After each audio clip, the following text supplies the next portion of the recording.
Good morning, everyone. Cheer up, cheer up. It's almost holidays, it's almost weekend, and it's Black Friday.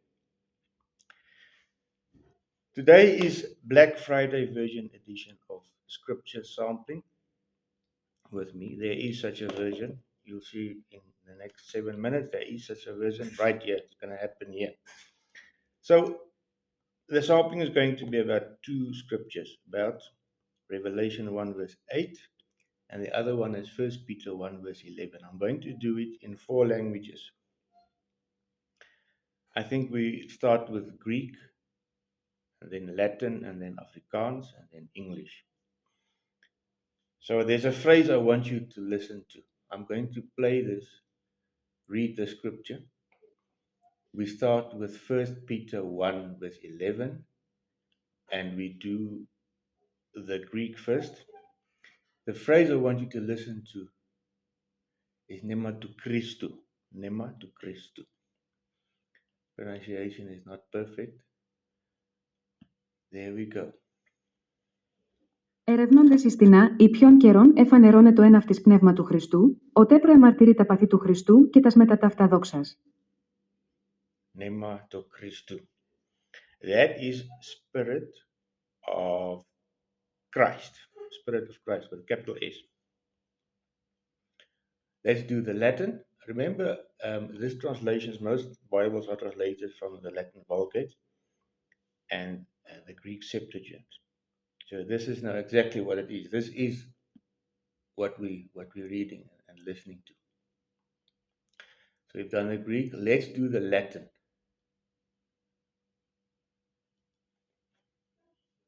Scrutantes in quod, vel quale tempus significaret in spiritus Christi.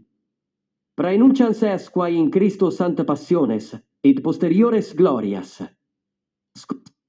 Spiritus Christi. Spiritus Christi is the Spirit of Christ with a capital S.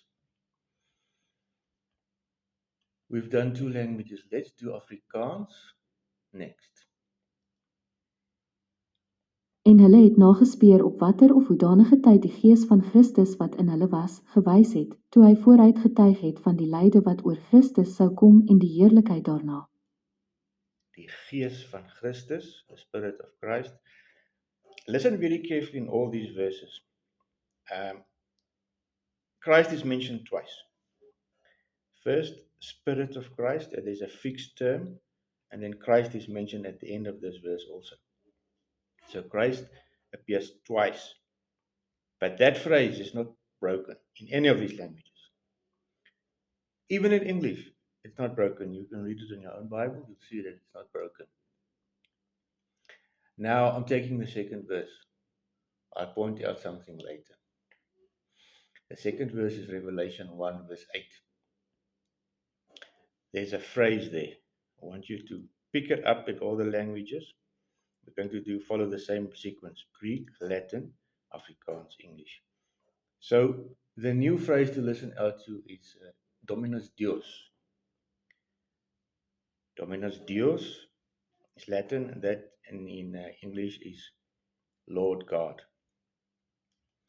In Greek, that is Theos. What is this? Theos is God. We'll come to this later. Let me just play it first. Revelation 1 verse 8 Greek. Γο εμή ταφ, υφα κυρία ταφ, λέγει Κύριος Θεός, νη κυρία αρχόμενος, παντοκράτορ. Kyrios Dios. That was what I was looking for. Kyrios is Lord, Dios is God. Kyrios Dios, Lord God. That's a fixed phrase. That's Greek Septuagint. Let's go to Latin Vulgate. Revelation 1 verse 8 Latin Vulgate. Ego sum alpha et omega principium et finis dicit Dominus Deus qui est et qui erat et qui venturus est omnipotens. Dominus Deus. Dominus Deus.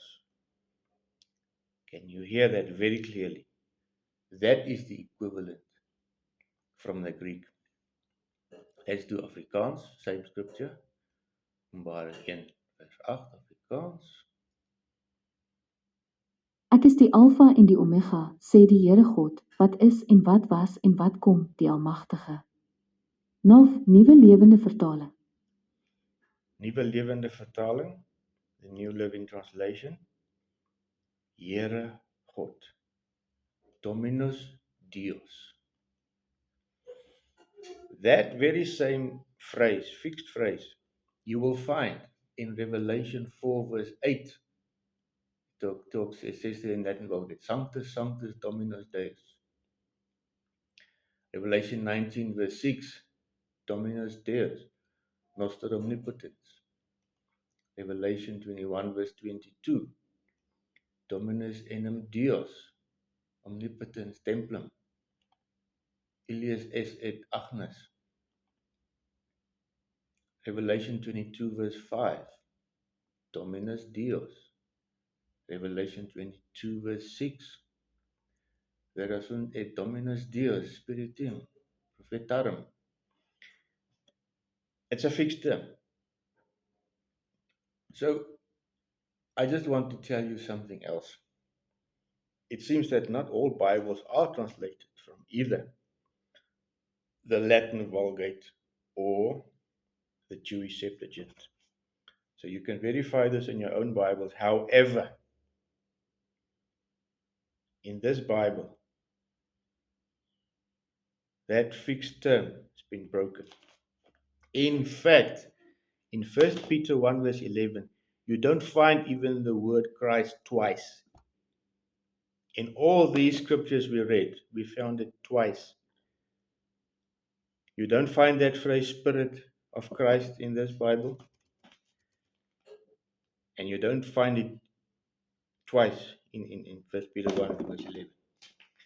So I just want to tell you that when people say to you that they translate the Bible from some sort of codex, I just want to know, where is this codex where they find their translation from? Where?